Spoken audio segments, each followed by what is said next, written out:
Hello నమస్తే. నేను journalist Srinivas. ఈరోజు న్యూస్ అనాలిసిస్లో మన తెలంగాణ పేపర్ చూద్దాం. ఎన్నిక ఏదైనా గెలిపిస్తా అంటాడు రేవంత్ రెడ్డి గారు. గెలిపిస్తాం అంటలే, గెలిపిస్తా అంటాడు. మరి రేవంత్ రెడ్డి గారి విశ్వాసం ఏందో బలం ఏందో తెలియట్లేదు, కానీ ఎన్నిక ఏ జరిగినా గెలిపిస్తా అంటాడు. వాస్తవంగా ఇవాళ స్థానిక సంస్థల ఎన్నికలే పెట్టలేని పరిస్థితి, భయాందోళనలో కాంగ్రెస్ పార్టీ ఉందనేది బయట చర్చ. గ్రామ పంచాయతీ, ఎంపీటీసీ, జెడ్పీటీసీ ఎన్నికలు పెట్టాలంటే అడుగు ముందుకేయలేని పరిస్థితి. మరి ఎల్బీ స్టేడియంలో పెద్ద పెద్ద మాటలు చెప్పిండు. ఎన్నిక ఏదైనా నేనే గెలిపించి పంపిస్తా, ఢిల్లీకి చూడండి. సరే, గ్రామ పంచాయతీను సర్పంచ్, ఎంపీటీసీలు అంటే సరే రిజర్వేషన్లు ఖరారు అయ్యేదాకా పెట్టరా డౌటు. దాని గురించి ఇప్పుడు సంవత్సరం నుంచి ఇదిగో అదిగో అంటున్నారు. కానీ జూబ్లీహిల్స్ ఎన్నికలు ఉన్నాయి రేపు. మాగంటి గోపీనాథ్ మృతితోని ఖాళీ అయిన జూబ్లీహిల్స్ ఎమ్మెల్యే స్థానం ఎన్నికలు 6 నెలల్లో మ్యాండేటరీ పెట్టాలి ఎన్నిక. దాంట్లో గెలిపియండి. దాంట్లో గెలుస్తుందా లేదా అనేది కాంగ్రెస్ పార్టీలో ఉన్న చాలామంది నాయకులకే డౌట్ ఉంది, అనుమానం. కానీ గెలిపిస్తానేనా అంటున్నాను. మల్లికార్జున ఖర్గే, కేసీ వేణుగోపాలు, మీనాక్షి నటరాజన్ ఏఐసిసి నుంచి వచ్చి నిన్న 2 స్వీట్ వార్నింగ్లు ఇచ్చారు, 2 టార్గెట్లు కూడా పెట్టిపోయారు. వార్నింగ్లు ఏంటంటే గ్రూపులు కట్టొద్దు, ఎమ్మెల్యేలు కానీ, నాయకులు కానీ, మంత్రులు కానీ, ఎంపీలు కానీ బయట మాట్లాడొద్దు, పార్టీ గురించి అంతర్గతంగా మాట్లాడుకోవాలి తప్ప. అదే ఒకటి చెప్పిండు. గ్రూపులు కడితే మట్టుకు ఎట్టి పరిస్థితిలో ఒప్పుకోము అని చెప్పారు. దాంతోపాటు 2 టార్గెట్లు పెట్టారు. లోకల్ బాడీ ఎన్నికల్లో మొత్తం పార్టీ ఎక్కువ గెలవాలి సీట్లు, జూబ్లీహిల్స్ ఎన్నికల్లో కూడా గెలవాలి అని పెట్టారు. ఇంకొకటి పెట్టాల్సింది, జిహెచ్ఎంసీ ఎన్నికల్లో గెలవాలని కూడా. కాకపోతే అది ఇప్పుడు లేదు కాబట్టి ఈ రిజర్వేషన్ల ఖరారుగా అది కూడా బెటర్ కదా. ఈ 2 టార్గెట్లు, 2 వార్నింగ్లు, స్వీట్ వార్నింగ్లు ఇచ్చిపోయిండు. మంత్రి పదవులు కూడా ఇప్పట్లో ఇచ్చేది లేదన్నాడు. నామినేటెడ్ పోస్టులు అయితే ఇస్తారంట, ఇది చెప్పారు. ఈ సందర్భంలో ఆయన రేవంత్ రెడ్డి గారు ఎమోషన్ అయిపోయిండు. ఎన్నిక ఏదైనా నేనే గెలిపిస్తా అని ఒక మాట చెప్పిండు. మరి అది ఎంతవరకు సాధ్యం, అసలు ఫీల్డ్ లెవెల్లో పరిస్థితులు ఎట్టున్నాయి అనేది చూడకుండా. కాకపోతే అంత కాంగ్రెస్ పార్టీ గ్రామ అధ్యక్షులు, గ్రామ నాయకులు అందరూ వచ్చారు కాబట్టి వాళ్ళని కొద్దిగా ఉత్తేజపరచడానికి అనడా నిజంగా ఉన్నదా అనేది మనం భవిష్యత్తులో చూడాలి. రాష్ట్ర పరిస్థితులపై కేసీఆర్ ఆరా తీసినట్టు నిన్న సోమాజిగూడ యశోద ఆసుపత్రిలో జాయిన్ అయ్యిండు ఆయన. అంతకుముందు నిన్న పార్టీకి సంబంధించిన ముఖ్య నాయకులందరూ పోయి పరామర్శించి మాట్లాడటానికి పోయారు. అప్పుడు చెప్పిండు రాష్ట్రంలో ఏం జరుగుతుందని ఆరా తీసినట్టు. పరామర్శకు వచ్చిన నేతలను అడిగి తెలుసుకున్న బీఆర్ఎస్ అధినేత యూరియా ఎరువుల లభ్యత, వ్యవసాయము, సాగునీరు గురించి ఫీడ్బ్యాక్ తీసుకున్న మాజీ సీఎం. ఆసుపత్రిలో కోలుకుంటున్న కేసీఆర్ సాధారణ పరీక్షల కోసమే ఆసుపత్రిలో చేరినట్టు బీఆర్ఎస్ అగ్రనేత కేటీఆర్ వివరణ. మొత్తానికి అడిగిండట. దాంట్లో ఇంకో మాట కూడా చెప్పినాను. బనకచర్ల పైన నేను బరాబర్ మాట్లాడతా బయటకు వచ్చిన తర్వాత. బనకచర్లే కాదు, ఇలా రాష్ట్రంలో ప్రజలు, రైతులు ఎదుర్కొంటున్న అనేక సమస్యలపైన తొందరలో ప్రెస్ మీట్ పెడతా అని చెప్పిండట. నిజంగా కేసీఆర్ గిట్ట బయటకు వచ్చి బనకచర్ల పైన ప్రెస్ మీట్ పెడితే, రైతులు విత్తనాలు, యూరియా పైన ప్రెస్ మీట్ పెడితే ఒక రకంగా ప్రభుత్వం డిఫెన్స్లో పడింది. ప్రభుత్వం అప్పుడు ఉలిక్కి పడలేదు. ఎందుకంటే బనకచర్ల విషయంలో ఎంత బదనాం అయిపోయారంటే, వాస్తవంగా రేవంత్ రెడ్డి ప్రభుత్వం చాలా బదనామయ్యారు. బనకచర్ల ప్రాజెక్టు అసలు చంద్రబాబు నాయుడు గారు ఏం డిపిఆర్ ఇచ్చిండు, ఏం అప్లై చేసిండు అనేది కూడా కనీసం చూసుకోకుండా మేము కాగితం రాసినాం, ఉత్తర్వు రాసినాం అని చెప్పారు. రేపు కడిగి పారేస్తాడు. ఏది కేసీఆర్, నేను సంతకం పెట్టినట్టవా, నేను సంతకం పెడితే సిడబ్ల్యూసి ఎట్లా ఆపింది, అటవీ పర్యావరణ శాఖ ఎట్లా ఆపింది, నా సంతకం ఎక్కడుంది చూపి అంటాడు. ఇవన్నీతో పాటు అరే నాయన అసలు వరద జలాలు 200 టీఎంసీలతో నేను ప్రాజెక్టు కట్టుకుంటా అన్నాడు. వరద జలాలు ఎవరు లెక్కించారు, ఎట్లా లెక్కించారని నువ్వు ఎప్పుడన్నా అడిగినవా అని అడుగుతుంది. నేను ఒక ముఖ్యమంత్రిగా మీరు అడగాల్సిందేంది, మీరు పదే సముద్రంలో నీళ్ళు కలిసే వాటిని నేను వాడుకుంటా, వరద జలాలని వాడుకుంటా అని చెప్పి అన్నారు కదా. దానిపైన సిడబ్ల్యూసి అన్నదాకా కూడా ఇలా సోయలేదు. సిడబ్ల్యూసి డైరెక్ట్గా లెటర్ రాసింది నేను ఏపీ ప్రభుత్వానికి. ఏమని, మీరు వరద జలాలు 200 టీఎంసీలతోనే మేము వాడుకోవటానికి మేము కడతన్నాం బనకచర్ల అన్నారు కదా, ఏ క్యాలిక్యులేషన్తోనో వరద జలాలు 200 టీఎంసీలు వస్తాయని చెప్తున్నారు. రోజుకు 1800 క్యూసెక్కుల నీళ్ళని పోలవరం కుడి కాలువ పక్క నుంచి ఇంకొక పేర్లాలకు ఇంకొక కాలువ దువ్వి దాని నుంచి మేము తీసుకెళ్ళి బనకచర్ల ప్రాజెక్టు పేరుతోని ప్రకాశం బ్యారేజీలు పోస్తామన్నారు. రోజుకు 18 టీఎంసీల చొప్పున, 18 క్యూసెక్కుల చొప్పున 200 టీఎంసీల దాకా నీళ్లు కావాలంటే 129 రోజులు కంటిన్యూగా ఆగకుండా బారితేనే అయింది. 129 రోజులు అంటే 4 నెలల 9 రోజులు. మరి 4 నెలల 9 రోజులు వరద జలాలు వస్తాయా? వర్షాకాలం ఉండేది 2 నెలలు మహా అయితే గట్టి కురిసే వర్షాలు. ఎట్లా మీరు వరద జలాలు 200 టీఎంసీలు అయితే అన్నారు, రోజుకు 1800 క్యూసెక్కులు నీళ్ళు వస్తాయని చెప్పారు. ఇది ఏ రకంగా ఫీజిబిలిటీ పాజిబిలిటీ అని సిడబ్ల్యూసీ అడిగిన దాకా కూడా రేవంత్ రెడ్డి గారికి కానీ ఉత్తమ్ కుమార్ రెడ్డి గారికి సోయలేదు. రేపు కేసీఆర్ చెబుతారు ఆ మాట. ఢిల్లీలో ఉన్న సిడబ్ల్యూసీ వాడికి తెలిసింది ఆడ నీళ్లు లేవు, వరద లేదు, వరద నీళ్ళు ఎట్లా లెక్కేస్తారు, వరద జలాలంటే ఏందని అడిగింది. మీరు ఏ రోజు అని అడిగారా? అడక్కపోగా నువ్వేం అడిగినవు? చంద్రబాబు నాయుడు గారు నాకు ఎన్ఓసి అని అడుగుతావు. తెలంగాణ ఆత్మగౌరవాన్ని చంద్రబాబు నాయుడు గారు తాకట్టు పెడతావా అని చెప్పి చర్చలు పెడతాను. ఏం చర్చలు పెడతావు? ఆయనే తలకాయ లేనోడు, నువ్వు ఒక తలకాయ లేనోడు అని రేపు కేసీఆర్ అంటాడు గ్యారెంటీగా. ఇదే మాట్లాడాడు. ఆయన తలకాయ లేకనే 3 సార్లు ముఖ్యమంత్రి చేసిన వ్యక్తి వరద జలాలు రోజుకి ఎన్ని వస్తాయి, ఎన్ని రోజులు పట్టిద్దే లెక్క లేకుండా, పత్రం లేకుండా కాగితం ఆడిచ్చి వస్తే చివాట్లు పెట్టి ఎనికి పంపింది. ఆయనతో నువ్వేం చర్చలు జరుపుతూ ఆయన మ్యానిపులేషన్తో బనకచర్ల చేద్దాం అనుకోండు. ఆ మ్యానిపులేషన్ కూడా నిజంగానే అక్కడ రైతులకు ఉపయోగపడే బనకచర్ల అంటే అది కాదు. 81,000 కోట్లు ఉట్టిదే. అది కమిషన్ల కోసం, కాంట్రాక్టుల కోసం ఆయన కట్టే ప్రాజెక్టులు మీరు అందులో దూరి మీరు గిలగిల కొట్టుకొని ఆగమాగమయ్యి మీకు తెలివి లేక చేస్తాను అని రేపు కేసీఆర్ అంటాడు గ్యారెంటీగా. అది ఎట్లా ఆయన బయటకు వస్తే దానిపైన మీరు సమాధానాలు చెప్పుకోలేని ప్రశ్నలు ఉంటాయి. ఇక ఇది కేసీఆర్ ఆరాధించినట. వెలుగు పేపర్. సెక్యులర్ అంటే మోదీకి భయము, సెక్యులరిజము సోషలిజం పదాలను తొలగించేందుకు బీజేపీ ఆర్ఎస్ఎస్ కుట్ర అని చెప్పి ఖర్గే చెప్పిండు. రాజ్యాంగం జోలికి వస్తే ఊరుకునేది లేదని హెచ్చరిక. విదేశాంగ విధానంలో ప్రధాని ఫెయిల్ అయ్యారు, మిత్రదేశాలు శత్రుదేశాలుగా మారుతున్నాయి. పాక్పై యుద్ధాన్ని మధ్యలోనే ఎందుకు ఆపారు? మోదీకి ఎన్నికలపై ఉన్న శ్రద్ధ దేశ భద్రతపై లేదు. హైదరాబాద్లో కాంగ్రెస్ 50 కేంద్ర సంస్థలు పెట్టింది. మరి బీజేపీ ఏం ఇచ్చిందో చెప్పాలి. మన్ కీ బాత్ కాదు, కామ్ కీ బాత్ కావాలి. కులగణనలో దేశానికి తెలంగాణ రోల్ మోడల్ అయింది అని చెప్పి ఖర్గే చెప్పిండు. ఇంకోటి కల్వకుంట్ల గడీలను తునకలు కావాలి. ఇంకెక్కడ గడీలు లేవుగా. గడీలు కల్వకుంట్ల గడీలు తునకలు కావాలి. మరి మన గడీలు పెరిగినాయి. ఇప్పుడు అవి తునకలైనవి. మీరు గడీలు మేము గడీలు బద్దలు కొడతామని మీరు గడీలు కట్టుకుంటున్నారు. నిన్న హైదరాబాద్ మొత్తం పోలీస్ దిగ్బంధంలో ఉంది. ఎక్కడికక్కడ నిరుద్యోగుల్ని, యువతను అరెస్ట్ చేసి లోపటేశారు. మాది ప్రజాపాలన అంటివి. కేసీఆర్ ఇదే 10 ఏళ్ళు చేసిండు. మీరు అదే చేస్తాను. ఆయన 10 ఏళ్లలో 5 సంవత్సరాల తర్వాత చేస్తే మీరు 1 ఇయర్కే చేస్తారు. స్టార్ట్ చేశారు. ప్రజల గొంతు నొక్కుతుండ్రు. ఏదో పెద్ద అద్భుతం జరిగినట్టు, ఆడేదో అడ్డుకుంటున్నట్టు వాళ్ళు వచ్చి ఎక్కడక్కడ అరెస్టులు చేశారు. ముందస్తు అరెస్టులు, హౌస్ అరెస్టులు చేసి నేను గడీలు బద్దలు కొడతా అంటాను. కల్వకుంట్ల గడీలు అట తునకలు కావాలట. అవి తునకలు అయితే మరి మీరు గడీలు కట్టుకుంటారా? మీరు ఒక రకంగా గడీ పాలన చేస్తున్నారు. ఎవడన్నా వచ్చే సామాన్యుడు వచ్చే పరిస్థితి ఉందా? ముఖ్యమంత్రి గారిని కలిసే పరిస్థితి ఉందా? 4 సార్లు ఎమ్మెల్యే అయిన గుమ్మడి నరసయ్య గారిని బయట నిలబెట్టారు. ఆవేదన వ్యక్తం చేసిండు. మీది గడి కాదు. మీది గడి కాకపోతే 4 సార్లు ఎమ్మెల్యే గెలిచిన గుమ్మడి నరసయ్య గారు ఎందుకు గెలవలేకపోయినా ఒక ముఖ్యమంత్రి గారిని. ఇలా ఒక సామాన్యుడు పోయి వాళ్ళ బాధని ముఖ్యమంత్రి గారికి చెప్పుకునే ప్రజా వేదిక ఏమైనా ఉందా? లేదు. మళ్ళీ మాది గడీలు కాదు అంటారు. మరి గడీలు కాదు ఏంటిది?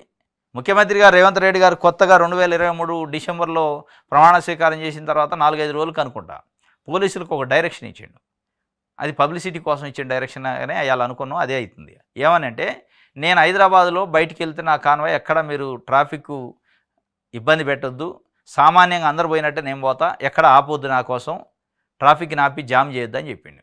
ఇక జరుగుతుంది. అది అవుతుంది. అది ఇవన్నీ మాటలకే, చేతలకి వేరే ఉంటాయి. ఇక అట్లా మీ గడీల కథ కూడా అదే. నాది గడి కాదు, ఆయనదే గడి అంటే నీది గడి లెక్కనే చేస్తాను. గడీలు నాట తునకలు చేయాలట. అయ్యో, త్వరలో నామినేటెడ్ పోస్టులు సీఎంకి వెంటనే లిస్ట్ ఇవ్వండి. పీసీసీ చీఫ్ ఇన్ఛార్జి మంత్రులకు ఖర్గే ఆదేశం ఇచ్చిండట. త్వరలో నామినేటెడ్. ఈ త్వరలో ఇప్పటికే 20 సార్లు వచ్చింది. 129 రోజులు వరద ఉంటుందా? పోలవరం నుంచి బనకచర్లకు 200 టీఎంసీలు ఎట్లా తరలిస్తారు? ఏపీ సర్కారును ప్రశ్నించిన సిడబ్ల్యూసీ ప్రశ్నించిన దాకా మన ముఖ్యమంత్రికి కానీ, మన ఆఫీసర్లకు కానీ, మనకి నీటిపారుదల శాఖ మంత్రికి తెలియదు. 129 అసలు వరద జలాలతో 200 టీఎంసీలు ఎట్లా లెక్కేశారు, ఏ లెక్క ప్రకారం అనేది వాళ్ళు ఒక్క ప్రశ్న కూడా ఏ రోజు వేయలే. ఏ కాడికి బనకచర్ల మేము అడ్డుకుంటాం లేమేనగా చెప్పారు తప్ప ఎక్కడా కూడా క్యాల్కులేషన్తో. చంద్రబాబు నాయుడు గారు అంటున్న 200 టీఎంసీల నీళ్ళు ఎక్కడి నుంచి వస్తాయి వరద అని చెప్పి ఆయన అడగలే. ఇప్పుడు 129 రోజులు ఎట్లా వస్తాయి వరద జలాలు? రోజుకు 1800 క్యూసెక్కుల నీళ్లు 129 రోజులు పారితేనే 200 టీఎంసీలు భర్తీ అవుతాయి. ఇది ఏ వరద ఎట్లా లెక్కేశారు, ఎక్కడ లెక్కేశారని ఏ రోజు అడగలే. ఇది అక్రమం కదా అని అడగలే. సిడబ్ల్యూసీ అడిగింది పాపం. అక్కడ నుంచి వాళ్ళు పాయింట్అవుట్ చేశారు, వీళ్ళకి ఆ పాయింటే దొరకలే. ఏపీ సర్కార్ని సిడబ్ల్యూసీ ప్రశ్నించిందట. ఇక మళ్ళీ బనకచెర్లపై ముందుకెళ్తే చూస్తూ ఊరుకోపోతే ఏమంటుంది ఇది జనసేన పార్టీ చెప్తుంది. చూస్తూ ఊరుకో అన్నాడు. ఇంతవరకు ఆయన స్టేట్మెంట్ ఇవ్వలే. కోదండరావు గారు ఎమ్మెల్సీ చూస్తూ ఊరుకో అంటాడు. కనీసం ఆయన ప్రొఫెసర్గా పనిచేసిన ఆయన క్యాల్కులేషన్ ప్రకారం రేవంత్ రెడ్డి గారికి చెప్పాలిగా.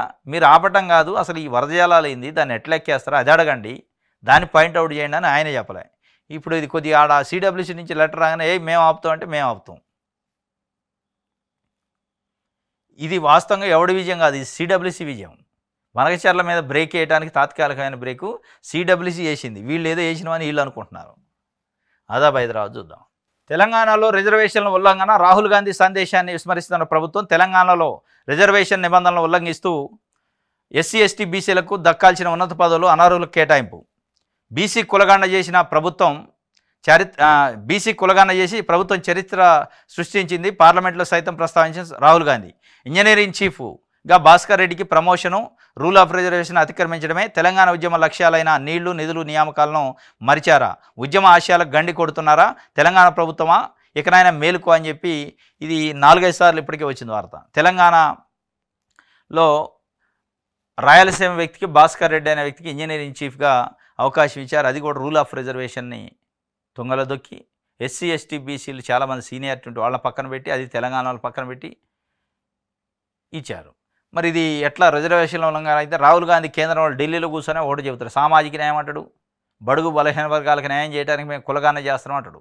చేస్త్రీ పక్కన పెడితే ఆ కులగణన ఫలితాలు కనపడతాయి. ఆ ఫలితాలు అట్లా ఉండగానే ఇది జరుగుతుండే. ఎక్కడో ఉన్న భాస్కర్ రెడ్డిని పట్టుకొచ్చి ఇక్కడ ఎవడు లేనట్టు తెలంగాణ వాడికి ఇవ్వకుండా వేరే ఆఫీసర్కి, సీనియారిటీ లేని ఆఫీసర్కి, ఎస్సీ కాదు ఎస్టీ కాదు ఓసీ క్యాండిడేట్కి ఎస్సీ ఎస్టీ బీసీలను పక్కన పెట్టి ఇస్తే మరి దీన్ని ఏం సామాజిక న్యాయం అంటారు అనేది ఇప్పుడు అడుగుతుండ్రు తెలంగాణ వాదులు. చెప్పాలి మరి ఏం చెప్పిద్దో చూడాలి. ఏం చెప్పరు ఇక. రైట్. అవినీతి సుగంధంగా మారిన సునంద ఆట. డిపిఓ సునంద పాలనలో అవినీతికి అడ్డాగా మారిన యాదాద్రి భువనగిరి జిల్లా. ఇగో డిపిఓ ఆట, జిల్లా పంచాయతీ ఆఫీసరు ఆర్ సునంద గారు అవినీతికి అడ్డాగా మారిందట. కొండమడుగు గ్రామ పంచాయతీలో 2022-23 ఆర్థిక సంవత్సరం నుంచి 2024-25 ఆర్థిక సంవత్సరం ముగిసే వరకు 93,40,399 ఖర్చు చేశారు. అయితే నిబంధనలకు విరుద్ధంగా ఎలాంటి ఓచర్లు, బిల్లులు, ఎంబీలు లేకుండా 52,13,457 రూపాయలు చెల్లించినట్టు తనిఖీల్లో నివేదికలో తేలిందట. 52 లక్షల స్కామ్ అట. ఎట్లాంటి బిల్లు లేదు, ఓచర్ లేదు, ఎంబీ లేదు, ఏది లేదు. దాంట్లో డిపిఓ హ్యాండ్ ఉందట. డిపిఓనే అంటే జిల్లా ఆఫీసరే కావాలని చేస్తే కింద ఆఫీసర్లు ఎందుకు చేయరుగా. ఇక అవినీతిలో సుగంధం పరిమళిస్తుందట. ఈ సుగంధం అవినీతి సుగంధంగా మారిన సునంద మరి ఏం పైన ఏం చర్యలు తీసుకుంటారో చూడాలి పై అధికారులు. 93,52 అంటే సగం కొట్టేసింది. ఆంధ్రప్రభ చూద్దాం. బనకచెర్ల భాగవతం బరాబరు చెప్తా, నీటి కోసం కొట్లాడిందే బీఆర్ఎస్, కానీ మనపైనే బురదలుతారా? అపెక్స్ కమిటీలో గోదావరి జలాలపై సంతకాలు ఏం చేయలేదు. కాంగ్రెస్ పెద్దలు వాస్తవాలు వక్రీకరిస్తున్నారు. 2-3 రోజుల్లో ప్రజల ముందుకు వస్తా, మీడియా ముందు నిజాలు చెప్తా, ఆసుపత్రిలో తన కలిసిన పార్టీ ముఖ్యులతో కేసీఆర్ చెప్పిండు. బనకచెర్ల పైన బరాబరు చెబుతున్నా అంటాడు. ఇక బరాబరుతోని నాకు తెలిసి చాలా అనుమానాలకి పటాపంచలం అయితే అప్పుడు కాంగ్రెస్ మళ్ళీ డిఫెన్స్లో పడి మళ్ళీ ఏం చేయాలో చూడాలి. ఇక కమలం అధ్యక్ష పీఠం దక్షిణాదికే, జాతీయ అధ్యక్ష పగ్గాలు మహిళలకు ఇచ్చే వ్యూహం రేసులో ముందన్న వనతి శ్రీనివాసన్.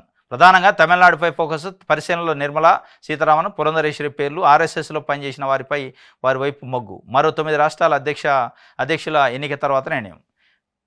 కేంద్ర బీజేపీ పార్టీకి సంబంధించి జాతీయ అధ్యక్షుడు ఎంపిక సంబంధించి చాలా రోజుల నుంచి ఊగిసలాట అవుతుంది. కొత్త వాళ్ళని పెడతారని. దానికి సంబంధించి మహిళలకు ఇస్తారట ఈసారి. ఆర్ఎస్ఎస్ నుంచి సంకేతాలు వచ్చినట్టు మహిళకి వేయాలి, అది దక్షిణాదికి ఇవ్వాలని. ఎందుకంటే ఓట్లు ఉన్నాయి, ఇప్పుడు ఎన్నికలు ఉన్నాయి తమిళనాడులో. తమిళనాడుకి సంబంధించి వనతి శ్రీనివాసన్ రేసులో ఉండట, ఆమెకి ఇచ్చే అవకాశం ఉంది. ఎందుకంటే ఒక రకంగా భారతీయ జనతా పార్టీ అధికారంలో ఉన్నప్పుడల్లా ఉత్తరాది రాష్ట్రాలకు సంబంధించిన ప్రాబల్యం, ఆ నాయకుల యొక్క పని అంటే ఆ నాయకుల యొక్క పరపతి ఎక్కువగా ఉంటుంది, వాళ్ళదే ఆధిపత్యం నడుతుంది. అది ఒక రకంగా డిస్క్రిమినేషన్ వస్తుంది. దక్షిణాది రాష్ట్రాలు అసంతృప్తితోనున్నాయి. అంటే కేంద్రంలో ఉన్న అధికారంలో ఉన్న బీజేపీ ఎప్పుడు కూడా ఉత్తరాదికి ప్రయారిటీ ఇస్తుంది, ఉత్తరాది డామినేషన్ ఎక్కువైంది అని చెప్పి అది రాకుండా ఉండడం కోసం తమిళనాడులో లాభం జరగడానికి రాజకీయంగా ఒకటి పదవి అయితే ఇష్టం ఉన్నా లేకపోయినా తమిళనాడుకి సంబంధించిన వ్యక్తికి అది మహిళకి ఇవ్వాలి, మహిళల ఓట్లు క్యాచ్ చేయాలని ఒక ప్రయత్నం చేస్తున్నారు. మరి ఎంతవరకు సక్సెస్ అయితే ఏమికి ఇచ్చే అవకాశం ఉండదు, అందుకే లీగల్ చేస్తున్నారు తమిళనాడుకి. తెలంగాణ తెచ్చుకుంది కడుక్క తాగేందుకు కాదు, ఆసుపత్రిలో పార్టీ నేతలతో బీఆర్ఎస్ నేత కేసీఆర్ నాసిరకం పాలనతో రాష్ట్రానికి తీరని అన్యాయం, సాగునీటి రంగంపై పాలకులకు తోక తెలియదు, మూతి తెలియదు, నేనే ప్రెస్ మీట్ పెట్టి బనకచర్ల సహా అన్ని విషయాలు వివరిస్తా అంటాడు. ఇదే అంటాడు, తోక తెలియదు, మూతి తెలియదు, ఏం పరిపాలన చేస్తాడు, ఏం కథ అని చెప్పి గ్యారెంటీగా ఏకి పారేస్తాడు. అది 2-3 రోజులు ఉందట. ఇది ఇల్లీగల్, అక్రమ నిర్మాణం ముందు ఇలా హోర్డింగులు ఏర్పాటుకు ఆదేశాలు ఇస్తాం, అప్పుడు ఎవరు కొనరు, నిర్మాణం నిలిపేస్తారు, లేకుంటే అనధికారిక నిర్మాణాలు ప్రహసనం కొనసాగుతూనే ఉంటుంది. హైకోర్టు తీవ్ర వ్యాఖ్యలు, అక్రమ నిర్మాణం వేయకపోవడంపై సీరియస్. రాష్ట్రంలో అనధికారికంగా భవనాలకు ఇది అనుమతి లేని నిర్మాణం అంటూ స్పీకింగ్ ఆర్డర్స్ ఇవ్వడంతో పాటు భవనం ముందు బోర్డులు, హోర్డింగ్లు ఏర్పాటు చేసేలా ఆదేశాలు ఇస్తామని హైకోర్టు తెలిపింది. దీంతో 2 ప్రయోజనాలు ఉంటాయని, అది ఒక వేళ బహుళ అంతస్తుల నిర్మాణం అపార్ట్మెంట్ అయితే ప్రజలు ఎవరు కొనుగోలు చేయరని, వ్యక్తిగత ఇల్లు అయితే పరువు కోసమన్న అక్రమ నిర్మాణాన్ని నిలిపివేస్తారని స్పష్టం చేసింది. లేకుంటే అనధికారిక నిర్మాణాలు ప్రహసనం ఇలానే కొనసాగుతూ ఉంటుందని ఆందోళన వ్యక్తం చేసింది. జీహెచ్ఎంసీ అధికారుల తీరుపై తీవ్ర వ్యాఖ్యలు చేసింది. తాజా కేసులో వివరాలు తెలుసుకొని చెప్పేందుకు సమయం కావాలని కోరడంతో తదుపరి విచారణ వాయిదా పడ్డదట. ఇల్లీగల్కి సంబంధించి ఈ నెల 11కు వాయిదా వేశారు. హైదరాబాద్ మహారాజ్గంజ్ తోటగూడలోని అనధికారిక భవనానికి స్పీకింగ్ ఆదేశాలు జారీ చేసిన జీహెచ్ఎంసీ అధికారులు ఆ తర్వాత ఎలాంటి చర్యలు తీసుకోవట్లేదని వ్యాపారవేత్త జి శ్రీనివాస్ హైకోర్టులో పిటిషన్ దాఖలు చేశారు. వెంటనే కూల్చివేతకు ఆదేశాలు ఇవ్వాలని కోరారు. పిటిషన్పై జస్టిస్ విజయసేన్ రెడ్డి శుక్రవారం విచారణ చేపట్టారు. ఈ సందర్భంగా న్యాయమూర్తి పలు కీలక వ్యాఖ్యలు చేశారు. ఉత్తర్వుల కన్నా బోర్డులు ఏర్పాటే ఉత్తమం అని చెప్పిండు ఆయన. వాస్తవం ఇది. అక్రమార్కుల భయం పోతుంది, అధికారులు మైండ్ సెట్ కూడా మారడం లేదు అని చెప్పి ఒక వార్త. ఎక్కడన్నా అనఫిషియల్గా అనాథరైజ్డ్ బిల్డింగ్లు ఎవరైనా కడితే దాని ముందు బోర్డు పెట్టండి అఫీషియల్గా అని చెప్తున్నాను. బోర్డు ఉంచుతారు వీళ్ళు. మొత్తం పెద్ద నిర్మాణాన్ని అనధికారికంగా మొత్తం తెలంగాణ ప్రభుత్వ యంత్రాంగాన్ని కళ్ళు గప్పి వాళ్ళని మేనేజ్ చేసి కట్టాక పెద్ద పెద్ద అపార్ట్మెంట్ బిల్డింగ్లు మీరు పెట్టే బోర్డు ఉంచుతారా? తెల్లసారి బేకడం. బోర్డులు పెడితే ఆగదో కానీ బోర్డులు పెట్టాలి. బోర్డులు పెట్టడం వల్ల ఇది అనధికారం పర్మిషన్ లేదంటే కొనకుండా ఉంటారు, అది వాస్తవమే. దాంతో సరిపెట్టడం కాకుండా ఈ అనధికారిక బిల్డింగులు కళ్ళతో చూసుకుంటా కూడా వాటిపైన చర్యలు తీసుకొని అధికారులు ఉంటారు కదా, స్థానిక దానికి సంబంధించిన అధికారులు, వాళ్ళని జైల్లో పెట్టాలి. ఈ బిల్డింగ్ కట్టినోడిని వాళ్ళని జైల్లో పెడితే అప్పుడు ఆగుతాయి అనధికారిక బిల్డింగులు. దీంతోపాటు ఇంకోటి ఎఫ్టీఎల్ నిర్ధారించకుండా కూల్చివేతలు ఎలా కూల్స్తారు అని సున్నమ చెరువుకు సంబంధించి ఇప్పటికే పాపం సామాన్య ప్రజలను రెక్కాడితే డొక్కాడిన ప్రజలపైన హైడ్రా పంజా విసిరింది, ఉక్కుపాదం మోపింది, పెద్ద పెద్ద వాళ్ళని వదిలేసింది. ఎఫ్టీఎల్ ఉందనే పేరుతో అసలు నువ్వు ఏమైనా బౌండరీ ఫిక్స్ చేసినావా, ఎట్లా కూల్చినావు అని కోర్టు అడిగింది డైరెక్ట్. అట్లాంటి ఘటనలు సున్నమ చెరువు లాంటి ఘటనలలో ఎఫ్టీఎల్ అనే నిర్ధారణ లేకుండా ఎక్కడ దాకా ఉందో బౌండరీ ఫిక్స్ చేయకుండా కొలవకుండా ఎట్లా కూల్చారంటే సమానం లేదు. కోల్చడం మా పని, కోల్చడం ఆయన చెప్పిండు, నేను కోల్తానికి అధికారులు కిందోళ్ళు చెప్పటం. ఇది హైకోర్టు నేను సీరియస్ అయిందట. నిర్మాణదారులు నోటీసులైనా జారీ చేయారా? హైడ్రా తీరుపై మరోసారి హైకోర్టు ఆగ్రహం. అనధికారిక నిర్మాణాల కూల్చివేతను కోర్టు తప్పపట్టదు, అయితే ఎఫ్టీఎల్ పరిధిలోని చట్టం ప్రకారం చర్యలు చేపట్టాలి. సున్నం చెరువు బఫర్ జోను ఎఫ్టీఎల్ను నిర్ధారించండి, అప్పటి వరకు కూల్చివేతలు వద్దంటూ జస్టిస్ సివి భాస్కర్ రెడ్డి ఆదేశం. చట్టవిరుద్ధంగా కూలిస్తే సగం హైదరాబాద్ నేలమట్టం అయింది అని కూడా ఆయన చెప్పిండు. వాస్తవం ఇది. నువ్వు ఎఫ్టీఎల్ బఫర్ జోన్ నిర్ధారణ చేయాలిగా, ఫస్ట్ నిర్ధారణ చేసి మార్కింగ్ చేసాక కదా ఇక్కడ దాకా ఉన్న మార్కు, ఈ లోపల ఉన్నటిని కూలుస్తాం, అది బయట ఉన్నటిని ఏం చేయమని చెప్పాలి. అడ్డగోలుగా నీకు ఇండ్లు కనపడ్డాయల్లా కూల్చుకుంటూ పోతే సున్నం చెరువు పక్కన ఉన్నాయి కాబట్టి అని కూలితే అదే ఎక్కడ దాకా బఫరు, ఎక్కడ దాకా ఎఫ్టీఎల్ అనేది చూసుకోవాలి అని కోర్టు పదే చెప్పింది. ఎప్పటికీ వాళ్ళ జోటలే కూల్చుడు పని మీద ఉంది, ఇల్లు కనపడితే కోలవటమే.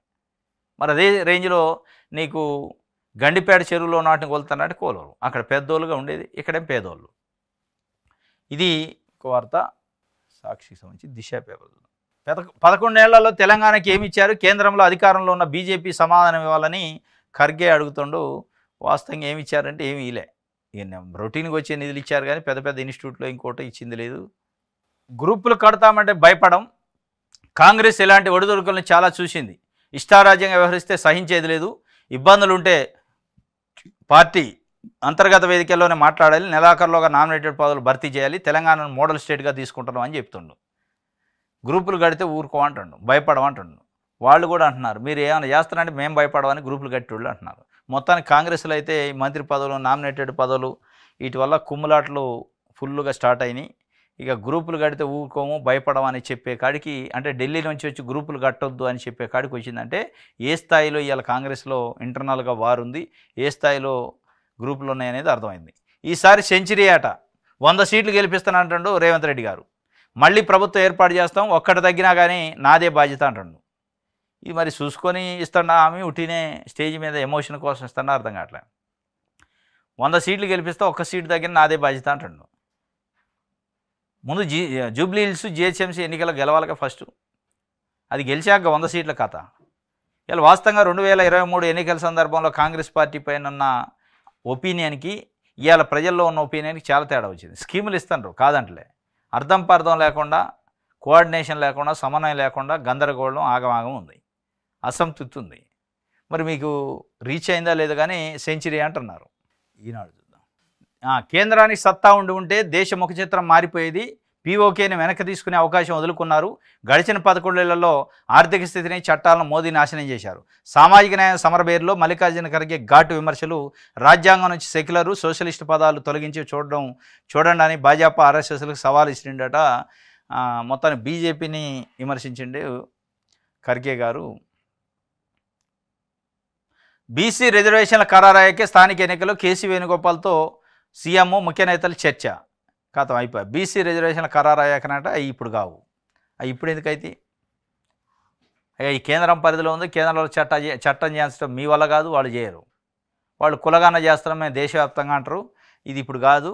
ఇక ఎన్నికలు స్థానిక సంస్థల ఎన్నికలు కాబట్టి కేంద్రం నుంచి వచ్చే డబ్బులు రావు, ఇంకా ఎనికిపోవడం తప్ప ముందుకు వచ్చే కథ కనపట్టలే. రైట్, ఇది ఈనాడు సంబంధించి. ఇది ఈరోజు న్యూస్ అనాలిసిస్. రేపు తాజా వార్తలతో తిరిగి కలుసుకుందాం. Thank you.